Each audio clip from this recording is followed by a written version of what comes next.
Welcome. Welcome back to Open Heart Conversations. I'm Reverend Dr. Jose Miguel Roman, Spiritual Counsel here at the United Palace of Spiritual Arts.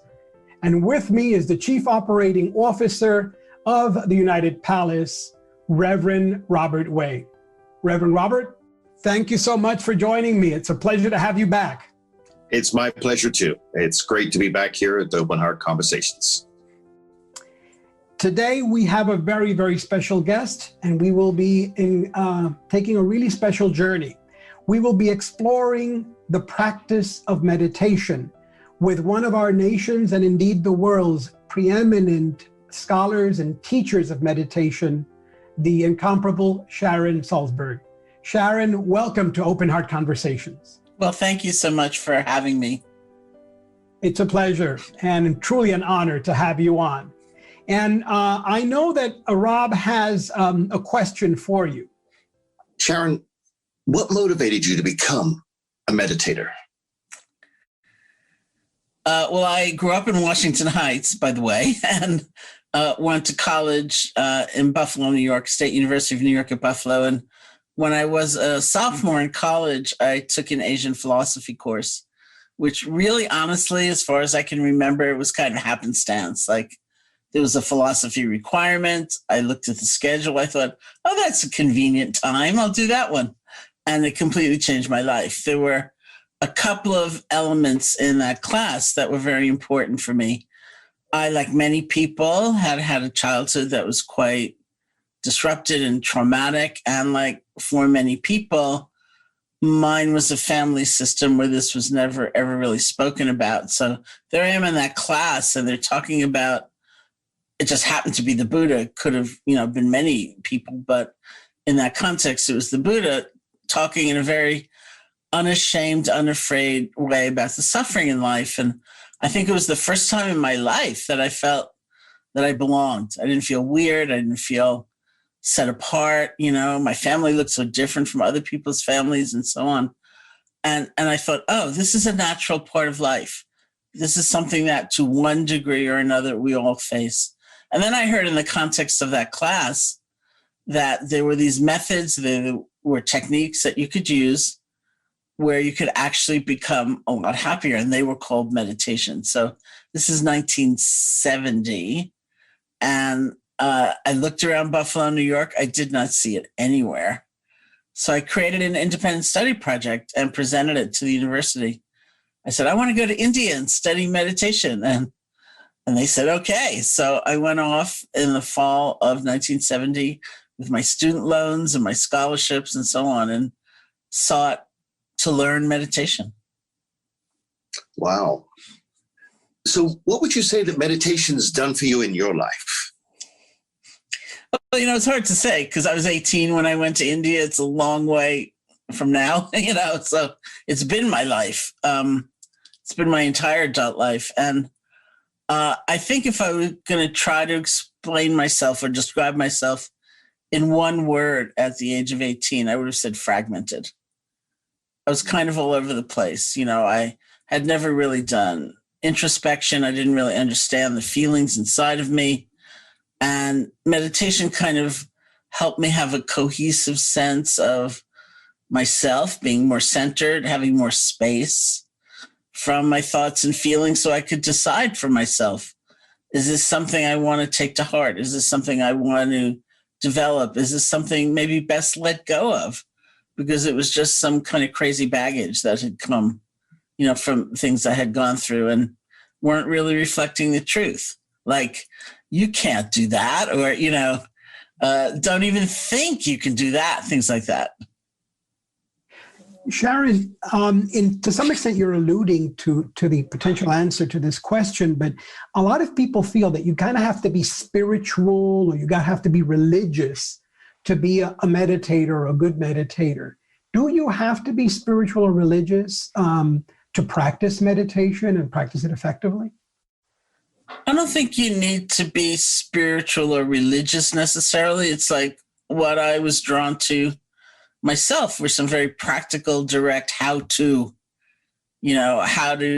get a little more centered, how to have a different relationship to the feelings that come up within you, how to not get consumed by certain old patterns and have some space from them. And, so it wasn't like spiritual in maybe the way we see the word. It was really trying to get more balanced and more aware. And I think what you do need, maybe not so much these days, you need to be a little bit audacious, because you may not be in a situation where you say you meditate and people say, that's fantastic, even when I came back from India, ultimately in 1974, and I was, my own teacher had told me to teach, so I came back as a teacher. And if I was at a party or some social situation and introduced as a meditation teacher, people would often kind of go, oh, that's sort of weird, or occasionally somebody would say to me, did you meet the Beatles over there? I'd say, no, sadly, they went when I was in high school in different tradition anyway. But, and to some extent that is quite different now. People understand more about the toll of stress in our bodies and our minds and our relationships. There's more science behind it, which is kind of the language of our time for many people. And so there may not be quite that sort of aghast reaction, but still you have to think this is different, and I'm willing to try it. I'm willing to make the experiment. I think the consequence of coming to know ourselves more clearly and being able to see more deeply is that we develop a different vision of our lives, our sense of purpose, stuff about kindness, which for some people may have been always portrayed in terms of their conditioning as kind of a weakness or something sort of mealy-mouthed, and suddenly, because of your own experience of looking within, you see kindness as the greatest of strengths. So maybe your priorities shift in life, and there are different understandings that come. For example, the truth that we live in an interconnected universe, that's just the truth. That's reality of how things are. We may feel very alone and cut off, but the actual experience of life when we're paying attention is that we are all connected. And many people would call that a spiritual experience. And so it's more based on one's own clear seeing. I use the phrase good meditator. Is there such a thing as a good meditator? I don't think so. I don't think there's such a thing as a bad meditator. Let's put it that way. I think if you're doing it, you're doing it well. I feel saved. Please do. Please enjoy that. People have a lot of ideas. I certainly had a lot of ideas about what good meditation looked like, and very often they're not that accurate. For example, people will often say, well, I'm not a good meditator because I can't stop thinking. I can't make my mind blank. But we don't believe that's the purpose of meditation. It's more to change our relationship to our thoughts than to annihilate our thoughts. But most people have that other idea, and so they're continually thinking of themselves as having failed, but you can't fail. It's not about what's happening. It's about how we're relating to what's happening and trying to bring as much awareness and balance and kindness to every moment of our experience, whatever may be going on. And so in that light, you're not going to fail. Maybe it's sleepiness, maybe it's anxiety, maybe it's a rush of thoughts, maybe it's a rush of negative thoughts. None of that's considered bad meditation, depending on how we're working with it. Wow. So, okay, let's take a moment and drill down a little bit. What is meditation? And what's the major goal of meditation? Well, as I was taught, from the first night I started in this 10-day retreat in India, meditation's like a skills training. It's taking the capacity we have, all of us, in terms of how we pay attention and honing it so that we're more present. If you think about, for example, how often, well, this is like a very old example, obviously. Say you're at a party and you're talking to somebody and you realize you're hardly paying attention to them, that you're thinking about the email you need to write, or you're looking around the room thinking who else would be more interesting to talk to. And you realize I'm not even getting a sense of who this person is. And so you stop the distraction for a moment, you gather your attention, and you're really present and you really listen. That's a lot of what we do in sort of foundational exercises in meditation. We learn to gather our kind of wild energy and attention that's all over the place. We bring it together and we settle. And over time, what happens is that we have a much greater sense of centeredness. We can do that much more quickly. When we realize we're distracted, we can let go gracefully. We can start over. So centeredness, resilience, because we're learning how to start over and over and over without blame, is another benefit of meditation. We work with, as I've been sort of alluding to, all the various things that come up. So maybe it's a very painful feeling that's arising. And, rather than blaming ourselves for what we feel or being ashamed of it or trying to push it away, we can approach what's happening with interest and certainly compassion for ourselves and see more deeply into what's going on. So here's one example. I often talk about sitting with my own fear.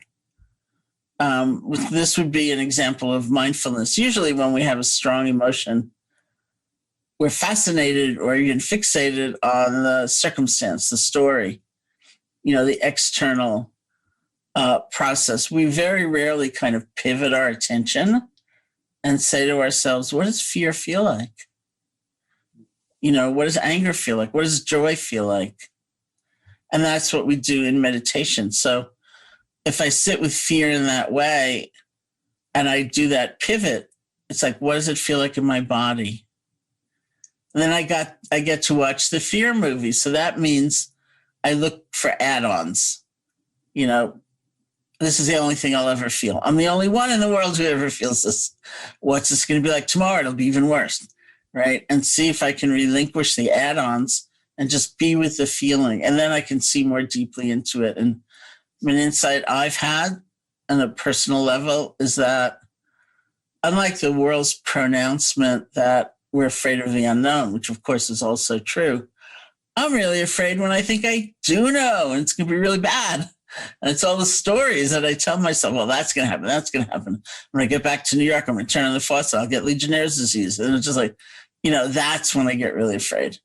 And that was an important insight because certainly that happens even when I'm not meditating. And if I can see even the beginning of that arc of anxiety, then I could say, you don't know. And then I feel space. So we use attention to be less cluttered, to be more gathered, more present, and more interested in our experience so that we learn all the time. Sharon, when people speak of meditation, one of the words that we keep hearing over and over again is mindfulness. So what is the relationship of mindfulness to meditation?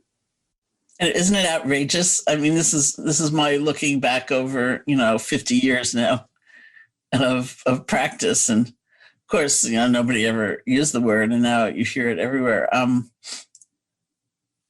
Mindfulness means a number of different things. One of my favorite definitions of mindfulness is a quality of awareness of what's happening in the present moment, whether we're looking at something internal or external, whatever it is, where our perception of what's happening is not so distorted by bias.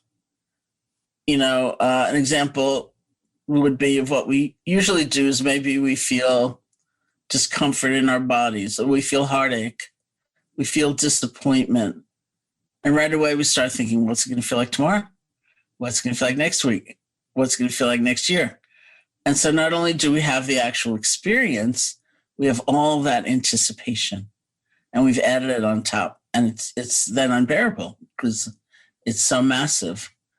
So that would be just one example. Or maybe there's an emotion we have long felt that's not right to feel, and here it is. I did just celebrate my 50th anniversary of being a meditator. And so now I have a new thing I can say to myself. You've been meditating for 50 years. Why is that still there? Like whatever it is still there, whatever we're experiencing. And we don't need to add, the judgment and the chastisement. It's like, let's deal with it. And then we'll have the energy to deal with it if we're not adding all that stuff. So mindfulness is the ability to be with our experience in a cleaner, clearer way, because we can see the difference between what's actually happening and everything we may be superimposing on it, and be able to let go of that stuff. And that's why it's the vehicle for insight, because we can see so much more clearly. We can develop mindfulness 1,000 different ways, probably 1,000,000 different ways. Meditation, as I learned it, it's like strength training. It's like a little immersive period, whether you're doing it for 5 minutes or 10 minutes or a month-long retreat or whatever. You're sitting down or walking, the posture doesn't matter, but you're saying, for this next period, my intention is to try to deepen qualities like awareness and compassion. I'm not also going to figure out my strategic plan. That may come up, but that's different than sitting down with that intention. So it's just like we usually call meditation these dedicated periods of time of however long, where we're cultivating the strength of mindfulness and centeredness and so on. So would it be appropriate to say that mindfulness is kind of just the cultivation of pure, gentle, non-judgmental awareness? Yeah. That's a lovely way of putting it. And I think it's within our capacity to do. Sometimes I used to think that, I'll try really hard and it'll be like climbing a mountain. Someday I'll get to the summit and I'll have a moment of mindfulness. And it's not like that. It's right here. But for us, it tends to be quite intermittent because we get so distracted and so judgmental. And so the more we can return to just those moments. I'll also say, in terms of the last question as well, we kind of divide the meditative process into two baskets. One is that formal period where 5, 10, 15 minutes, you sit down or you're walking back and forth or lying down, whatever, but you're just deepening those qualities. The other we sometimes call short moments many times, where it's almost like you're sprinkling a little mindfulness throughout your day, and that makes a difference too. So probably the most famous example of that these days comes from the Vietnamese Zen teacher Thich Nhat Hanh, who said, don't pick up your phone on the first ring. Let it ring 3 times and breathe, and then you pick it up. Or I've heard from people that maybe they write out the email and before they press send, they take a few breaths and then they read it again. So it's just nothing takes very long. Or you decide to not multitask, but drink your cup of tea and only drink your cup of tea, not also be checking your email at the same time. So you feel the warmth of the cup. You can smell the tea. You can taste the tea. And that becomes like an itty bitty little act of meditation. And that's really helpful too. I've heard of so many different types of meditation. What are some of the major types of meditation? Well, if you're talking about that, you could say formal, dedicated period, not so much the moments. There are many types, and I think that it's like an experiment. We get the chance to see, well, what's interesting to me or what's challenging for me in a good way.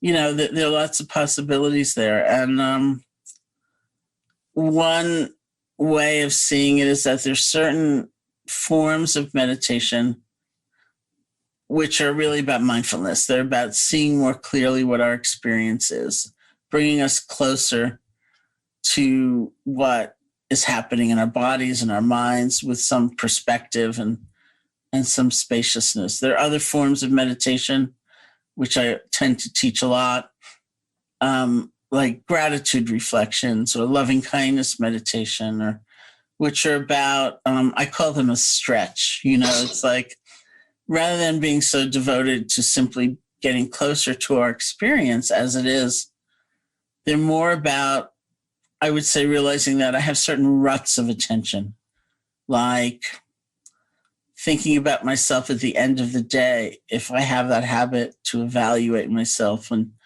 pretty well only remembering the mistakes I've made and the things I didn't do right and what could have gone better, let's just say, then we stretched, like wishing ourselves well. It's offering ourselves the gift of, may I be happy, may I be peaceful. It's like a blessing, a self-blessing. And we think about all the people we may encounter or have encountered in our lives.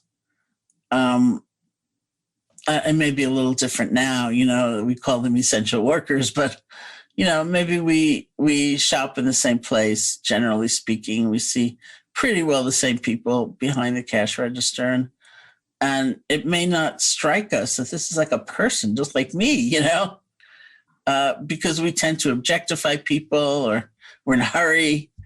We're very busy. We have so much to do, so we don't necessarily really look at people that we encounter in these ways. And so what happens when we stop and we look at someone instead of through them, even in our hearts, and wish them well, not knowing their name maybe, or too much about them, but we think, well, may you be happy, may you be peaceful, may your life go easily, something like that.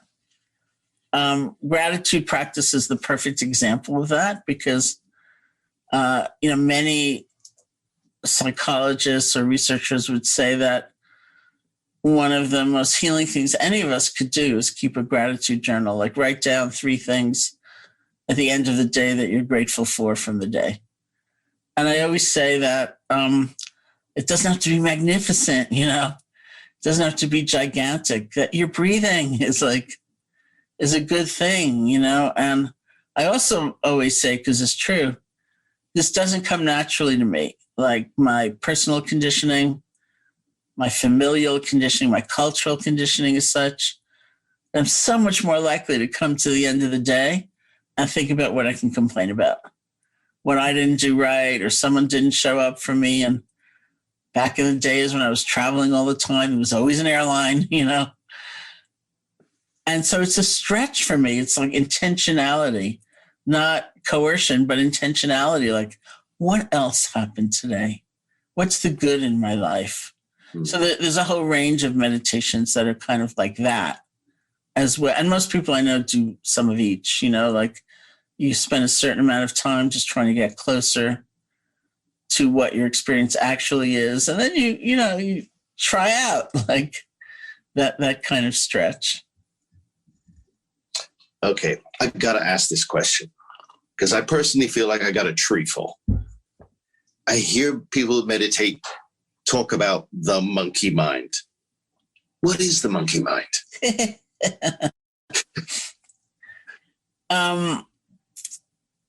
Most of us have a tendency toward distraction in a number of ways. If let's say you're meditating, you have an object of meditation, you're trying to place your attention on that object, usually it's not very long.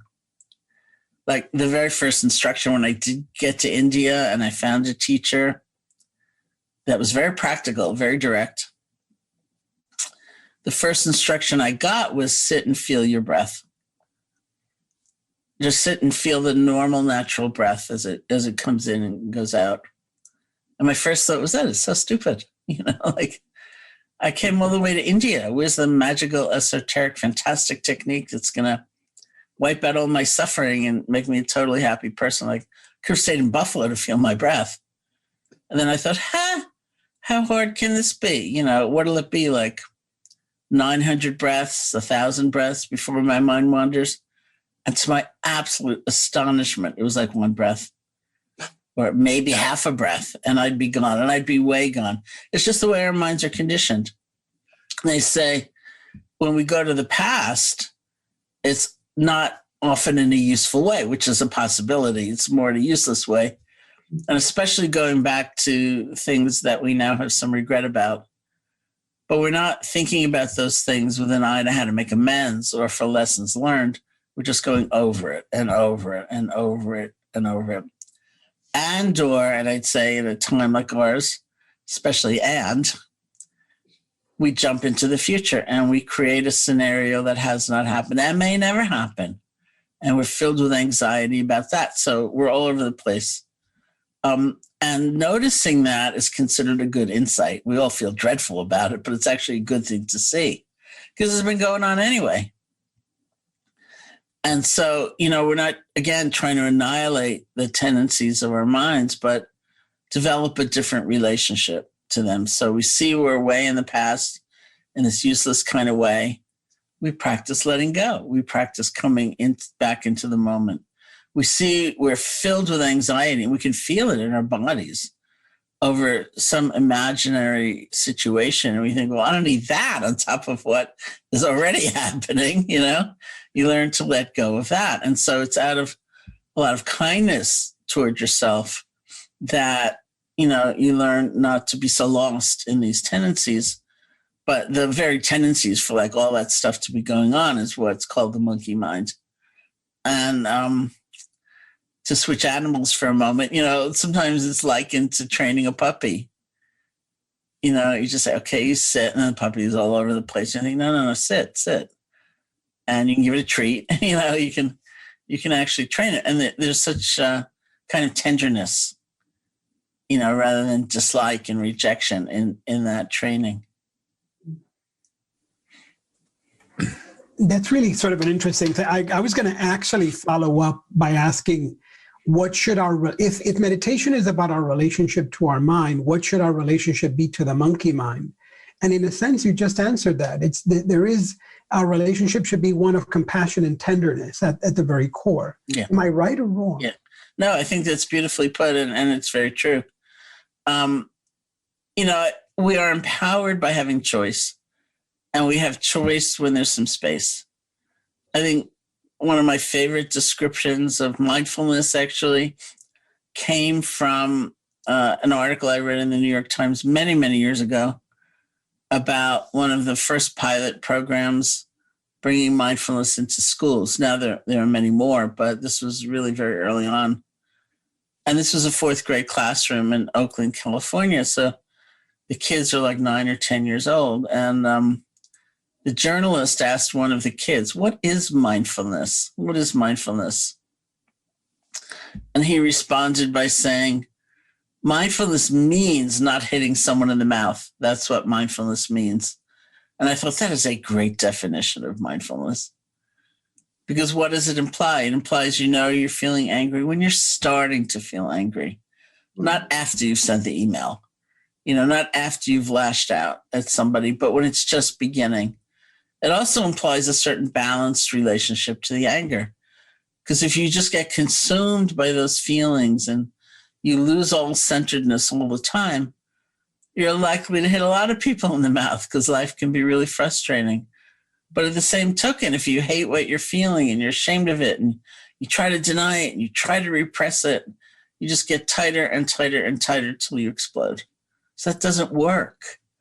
We say mindfulness is like the place in the middle where you're totally aware and connected to what's actually going on, but there's some space.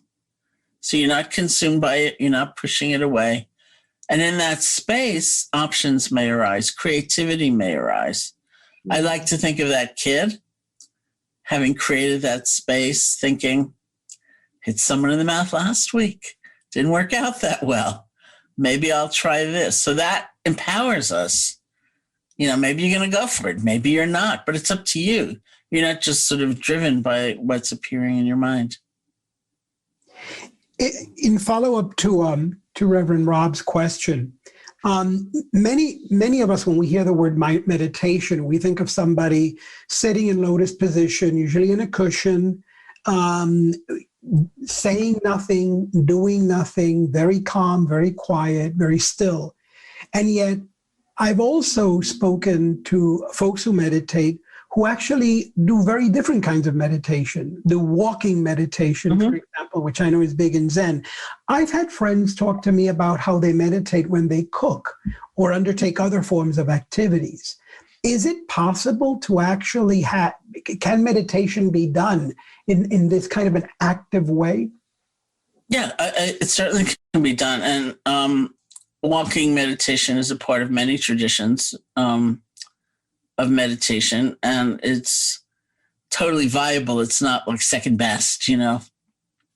I had read something about a monk in the Buddha's time who's every time he sat down to meditate, he fell completely asleep. So for 60 years, his entire practice was walking meditation. And I said, oh, look at that. There's a practice for everybody. You know, and the very classical eating meditations, or, you know, I wasn't joking about drinking tea. It's like, could be a meditation. And a friend of mine, Barbara Fredrickson, who's a researcher at the University of North Carolina, has done a study on people just practicing those moments, those short activities, and found that it really does make a significant difference. My personal experience, and therefore my recommendation in teaching, is that I have found that those relatively short, dedicated periods where I'm only sitting or only walking toward trying to cultivate awareness and balance and compassion and so on are the best platform for me then being able to drink the cup of tea mindfully, or, you know, or going back to what Thich Nhat Hanh recommended. It's like, who remembers to breathe when your phone rings, you know? Like, you just grab it. In fact, I once went into a finance firm in New York, and I said that in the course of the talk, and I looked up and I saw the complete panic on everyone's faces. And I said, well, maybe for you just twice, you know, just let it ring twice and then you pick it up. But you will remember so much more likely in an easier way if you also got that little immersive period. So it's like strength training. It's not essential, but I just find it's so helpful. So it's like, for once, trying to do something in the easiest way possible can really make a difference. Yeah, to that point, Jose, it's just like, you know, for me, I need to get out on the water. You know, that's my meditative time, whether it's paddleboarding or kayaking. But suddenly, time is gone. Everything else just slips away. And when you have those moments of coming back, hopefully it's not while you're falling in the water. But when you have that moment of coming back, it's like, okay, where am I? I don't remember getting here. It's almost like it's muscle memory, but your mind has just relaxed. And I cherish those moments so much. Unfortunately, at the current temperature, not possible. Yeah, well, that's what, you know, many times people say things to me like, my best meditation happens when I'm running, when I'm sketching, when I'm dancing, when I'm chanting, when I'm whatever. Why couldn't that be my meditation? And I say, I think it can be your meditation. And I have a kind of prejudice, let's say, toward people also having something that is just completely within the body and the mind, because then it's independent. You know, like if you're at work and someone's freaking out and you're starting to get anxious, you can't like run around the room, you know, necessarily. You can't start swimming. You can't be on the water. So what can you do? Yeah. You know, and I treasure the thought of something like feel the breath, because it's so personal. Nobody even has to know you're doing it. You don't have to close your eyes. You don't have to sit in a pretzel-like pose. You don't have to look weird, but you have a way of coming back. And when we come back to ourselves, come back to the moment, we come back to our values. We come back to our priorities. So I want something, even if you spend or you define your meditation practice largely inactivity, that seems fine to me. But even a little bit of time cultivating kind of the bare bones stuff, because that will be completely portable wherever you are, whatever you're doing. See, I mentally tell myself that, like, if I've got an activity, I'm giving the monkeys something to do. Yeah. Yeah, which is not bad. Yeah. That makes a lot of sense. Sharon, during the course of your life's work, you have written and spoken significantly on compassion and kindness. In fact, it's one of the ways in which I got to, in essence, meet you, if you will, many years ago. You were doing a lecture essentially on compassion. Can you speak to us about the relationship between meditation and compassion, between meditation and kindness? Well, one of the things I've always felt about kind of the dominant culture in the U.S., is that kindness is often seen as a sort of secondary virtue at best.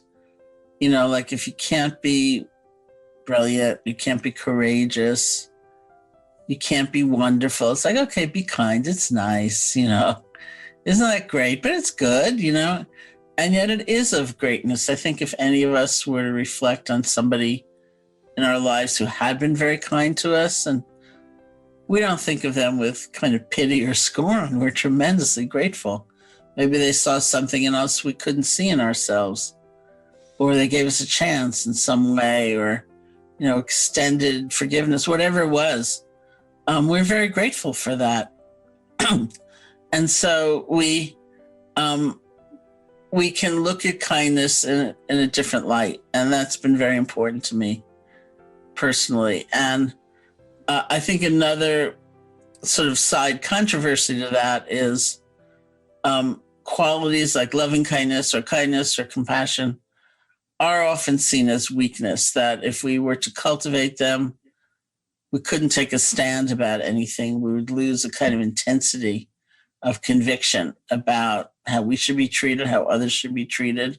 And we're just going to mellow, and in a sentimental kind of way. And that's not true at all. I think it really is a power. It's a source of tremendous strength in trying to make a difference. And the other attendant controversy, which is a very Western issue, is the idea that something like compassion or kindness can be trained. Whereas in many Eastern systems, it's just, of course it can be trained, because it's an emergent property of how we pay attention.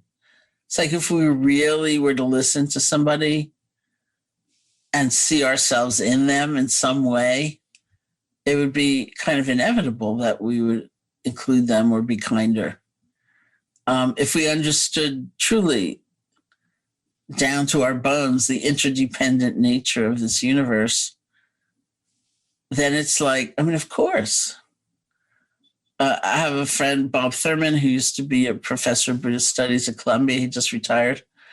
And he uses this example. He says, let's say you're on a subway. So, of course, I like the example because it's very New York. Let's say you're on a subway and these Martians come and they zap the subway car so that those of you who are in there are going to be together forever. Like, what do? Somebody's hungry, you feed them. Somebody's freaking out, you try to calm them down. Not because you necessarily like them or you approve of them, but because you're going to be together forever. Well, guess what? There's a truth to that, We share this life, we share this planet. And so our actions almost inevitably would have a kind of measure of kindness because of the way we're seeing the world and the way we're understanding our relationship to others. And so we see kindness as sort of an emergent property of paying attention more fully, more completely, and more honestly. And then it will just happen. So it can be trained, it can be cultivated. It's not just a gift, which is how I often think it's seen in the West. Like, You either have it or you don't. It is like a gift. And if you don't, you're out of luck. It's very much a kind of almost educational process. It's really amazing. I have actually struggled for a very long time to understand that relationship. And I am not kidding when I say this, Sharon. Given what you've just said, in light of an experience I had this morning, I kind of now get it. Kindness is the deepest mindfulness that you can give to another human being. It's the true seeing of the other human being. This morning, I had the privilege of getting my second COVID vaccine. And I did it at the same place where I got the first. And so I brought literally a tiny little box of chocolates to give to the nurse because they had been really wonderful. And I gave it to her, and the reaction I got was almost uncomfortable. I mean, she literally cried and talked about how no one had done that. And it's interesting that I now understand that she just felt witnessed and appreciated and seen. That's all she felt. Yeah. It meant so much to this person. And that's what kindness does for each of us. That's what we can give another person. That's what we receive in kindness, is this deep, mindful witness and awareness and seeing of the other person's humanity. And now I see the relationship. Thank you. Yeah. Well, that's absolutely beautiful. And, going back to the checkout person in the supermarket, who I think when we teach loving kindness meditation, because there is a technique that really emphasizes that strength, one of the categories of people we offer loving kindness to is someone called a neutral person, somebody we don't especially like or dislike, and often that is someone who plays a role in our lives where we tend to see them now and then, but it's not like a very meaningful relationship. And probably for 45 years, my colleagues and I have been saying, like the checkout person in the supermarket, which would be the kind of person we would tend to look through or overlook or objectify, perhaps, depending on the situation and so on, the context. But if we're busy, if we're in a rush, if we, don't take the time to really sense them as a human being, we might well do that. So being in the habit of suggesting that for so long. And nowadays, where it's so clear, like, how do I think I get to eat? I'd like to explore something with you. Many meditators come to meditation at times rather purely to meditation. They've been inspired by a teacher, a book, a therapist, etc., to just enter into meditation. Some come to meditation as a result of specific spiritual paths that they explore. And I think the world knows that for you, meditation has come as a result of your exploration of Buddhism. There are at least three major forms of Buddhism, obviously. And which form of Buddhism, Hinayana, Mahayana, Vajrayana, which one of these has been your primary home?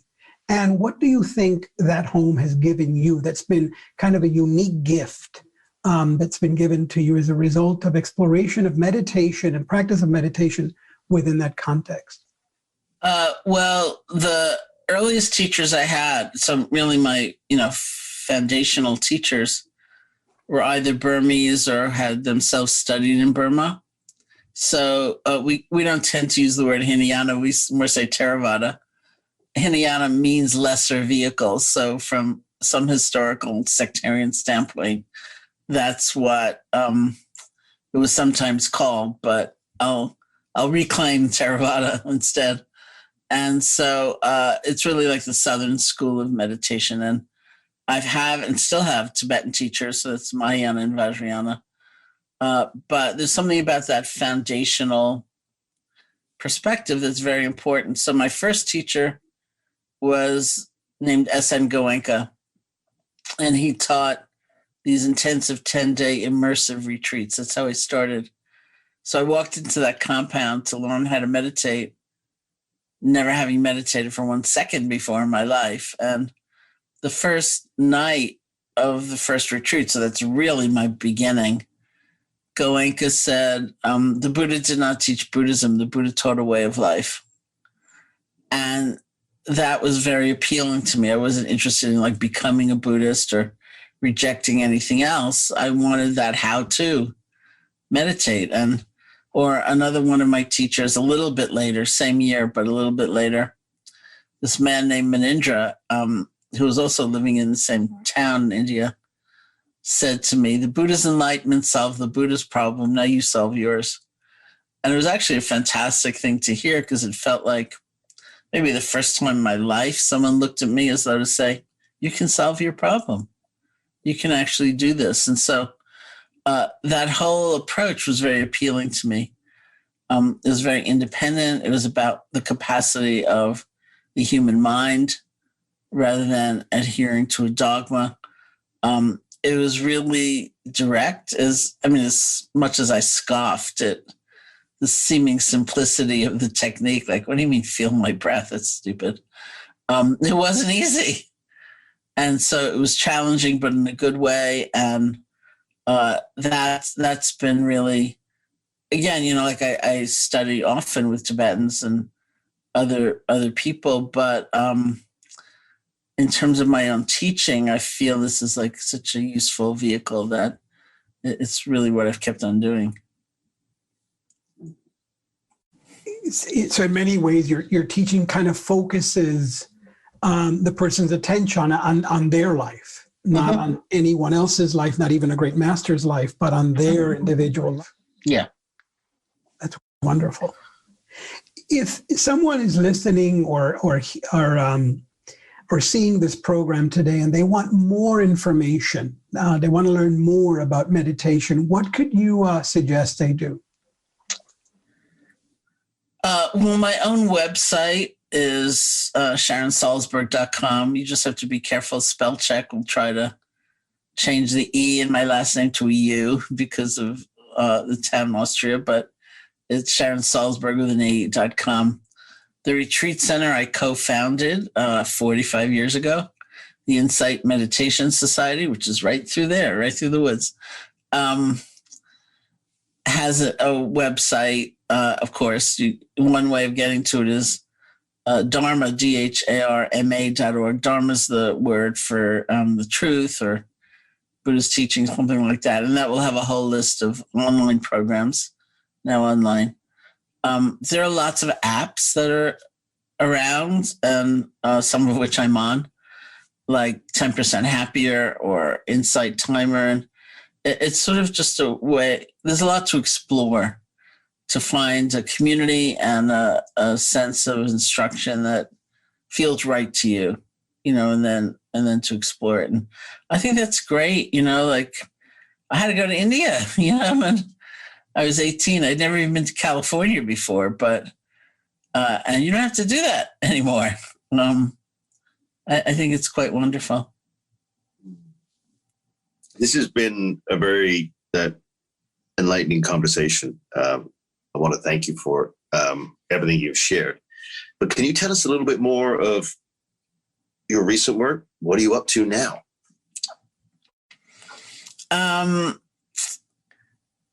I had a book that came out September 1st called Real Change. Somebody just wrote me a very earnest email saying, what is this thing about the word real in your book titles? And I'm embarrassed to admit it's something the publishers made up, it started with Real Happiness, which came out 11 years ago now. It just got reissued for 10th anniversary, which is really a program for starting or renewing a meditation practice. And that was named Real Happiness because we had another name for it. And a friend of mine, another author, happened coincidentally to be putting out a book with the same title. So we had to quickly find another title. And that was followed by Real Happiness at Work and then Real Love. So when we were going to name Real Change, there was a joke title and it just stick to it. So, but that's all right, because there's something about being real, which is very important to me. I realized belatedly, we're not trying to develop some persona that's artificial and that we're going to present to the world. It's our authentic selves that are being cultivated. This capacity for love and compassion and connection and clarity is more authentic to our deepest being than many things we get lost in. And so I kind of like that. So Real Change was written about kind of the interface between inner work and working to change the world. And you could say social action. I was talking to Bell Hooks, who's a friend of mine, and she told me she didn't like the term social action because she felt it might only imply for some people like protesting or marching or something like that. And she said to me, what about art? And so that really struck me. And so what I was trying to do in the book is I interviewed a lot of social change agents, people who are leading movements and so on, and a lot of artists to try to look at that link. And I realized that there were a couple of different populations that I was first thinking of in writing it. One is, of course, I know many meditators, and I have seen how greater awareness will bring about greater compassion. It just does. And yet there's a place in which many people get stuck because it's hard to take action. It feels like what I can contribute would never be enough.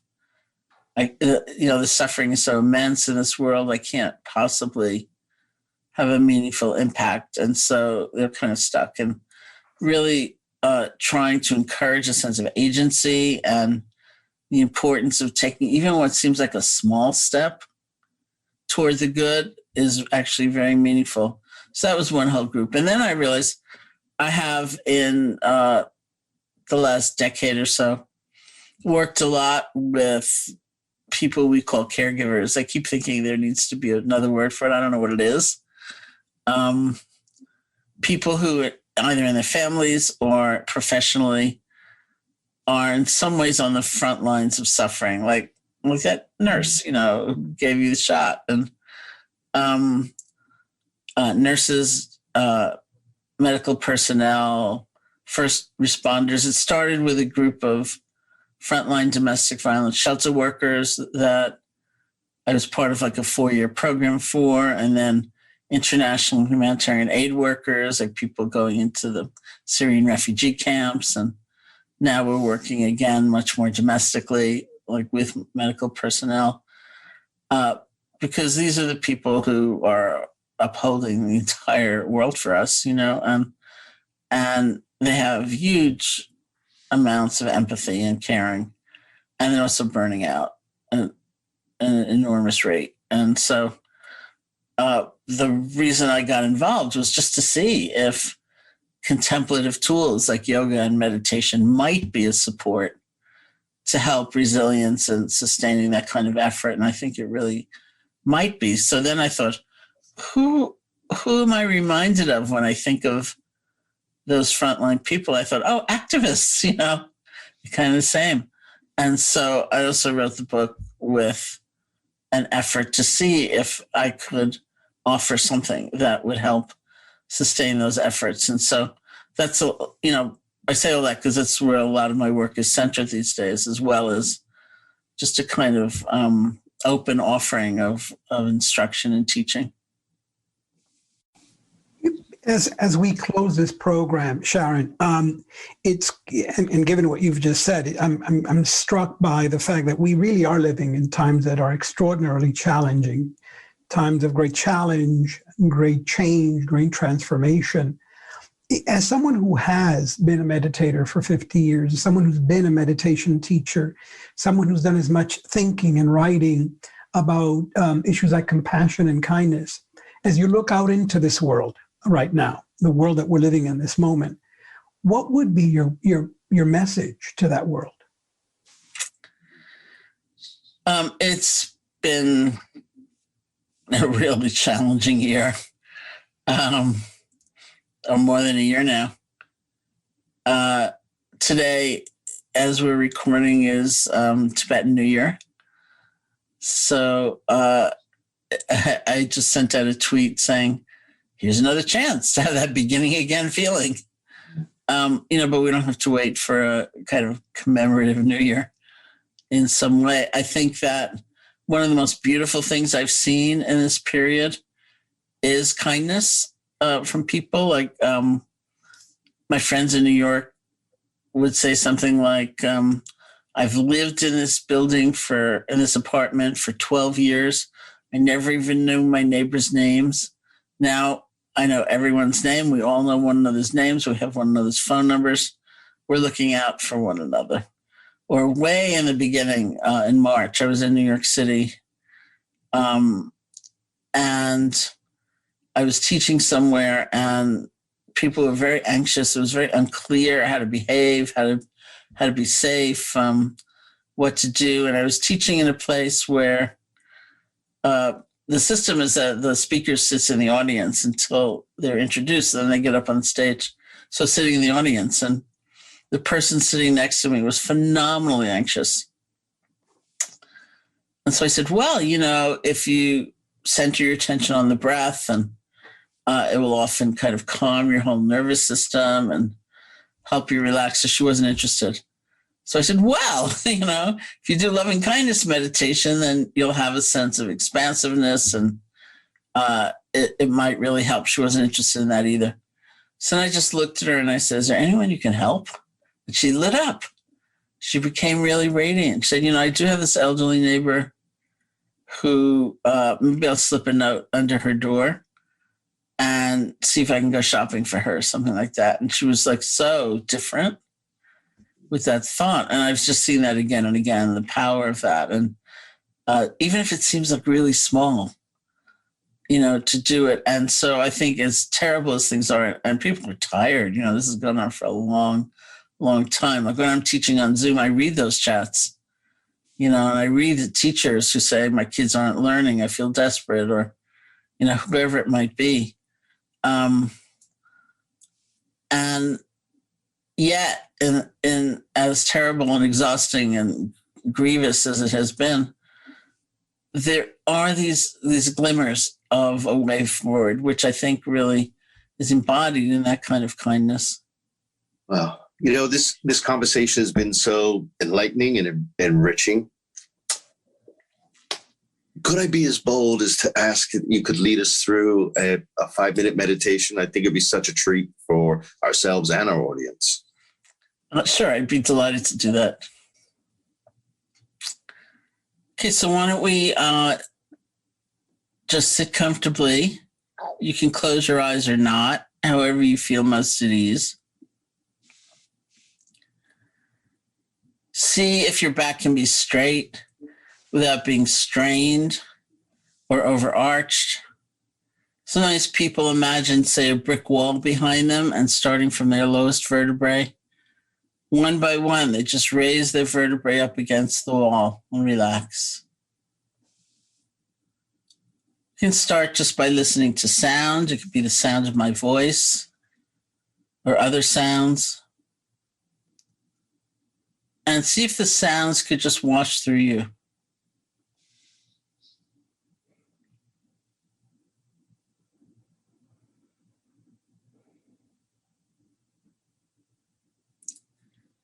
Of course, we like certain sounds and we don't like others. But we don't have to chase after them to hold on or push away. Just let them come, let them go.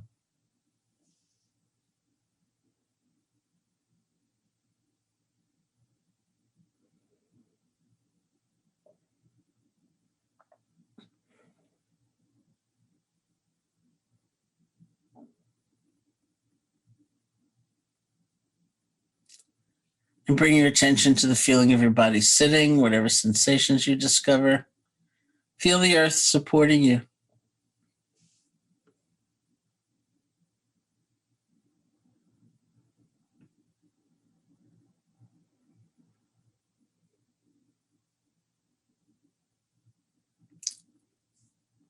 Feel space touching you. Usually we think about touching space and we think about like picking up our finger and poking it in the air. But space is already touching us. It's always touching us. We just have to flip into kind of receptive mode.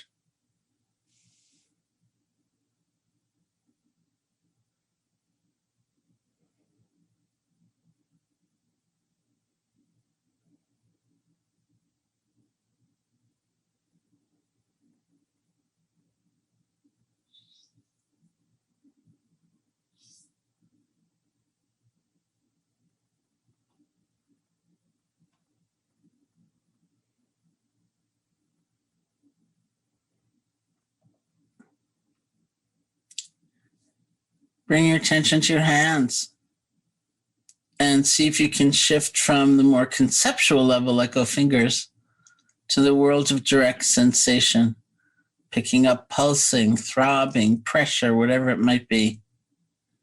You don't have to name these things, but feel them.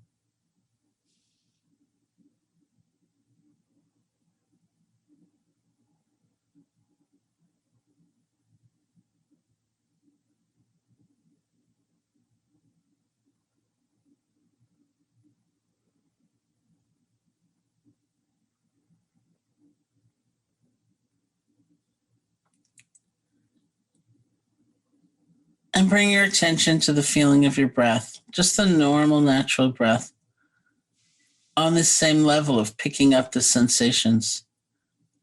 Wherever the breath is clearest to you or strongest for you, maybe that's the nostrils or the chest or the abdomen, find that place, bring your attention there, and just rest. See if you can feel one breath.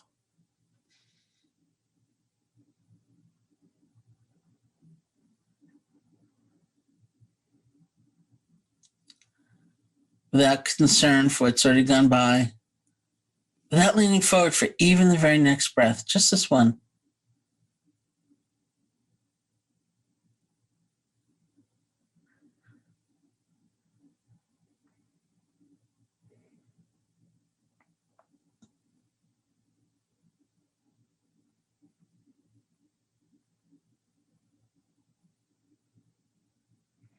And if images or sounds or sensations or emotions should arise, but you can stay connected to the feeling of the breath, just let them arise and pass away. You're breathing. You don't need to follow after them. You don't need to fight them. It's just one breath.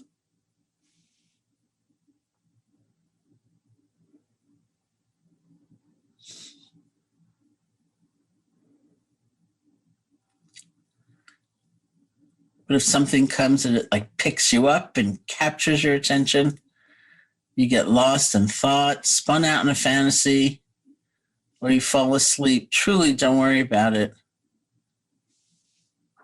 We say the most important moment in the process is the next moment after you've been gone, after you've been completely lost, where we have the chance to be kind to ourselves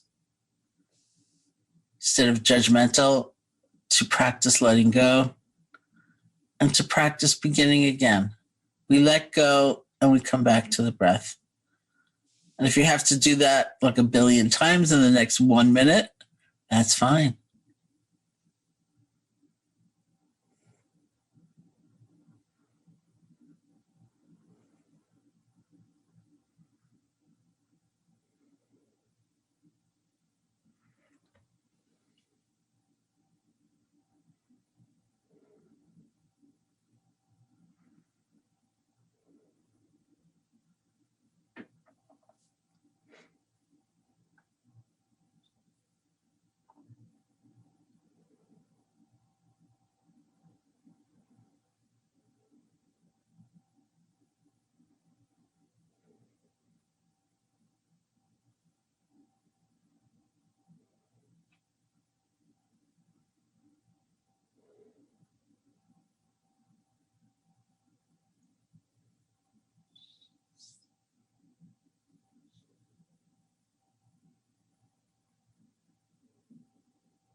And when you feel ready, you can open your eyes or lift your gaze and we'll end the meditation.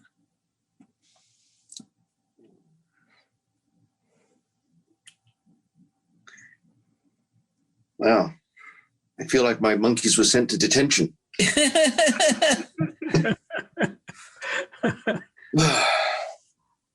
Well, let me tell you about my friends who have a program called the Holistic Life Foundation in Baltimore, where they teach yoga and meditation in inner city schools. And there's some program where there's a room which is very quiet, and they have like nice tea, or, you know, and counselors in there, that if a kid who normally would have been sent to detention goes there, you know, then the counselor listens to them, really tries to hear them, and leads them in a few minutes of meditation so they can kind of compose themselves. You know, the need for detention has like plummeted. And so let's create a room for your monkey mind instead of detention, where they can go and have a cup of tea, be heard, and you know, just kind of quiet down. I'm hiding the key once I get inside. Sharon, we here at Open Heart Conversation want to thank you for your karma yoga today, for your sacred service to us today. This has been such a wonderful conversation, and I hope and pray that you will return to us and return to us soon, so we can continue this dialogue. You're a wonderful teacher and just a gift to us all. Thank you for today. Well, thank you so much, and I hope to see you in person. I'm looking forward to that. I absolutely am. And Reverend Rob, sweet brother, thank you for joining us. And as Chief Operating Officer of United Palace, thank you for continuously supporting this program. We wouldn't be here without you. And thank you. I mean, this has been the most enjoyable and enlightening conversation. I've really enjoyed this time together. Thank you so much. Well, thank you. And thank you to our technical team for all their support. And above all, thank you, the listeners and viewers who continue to support Open Heart Conversations. Take care.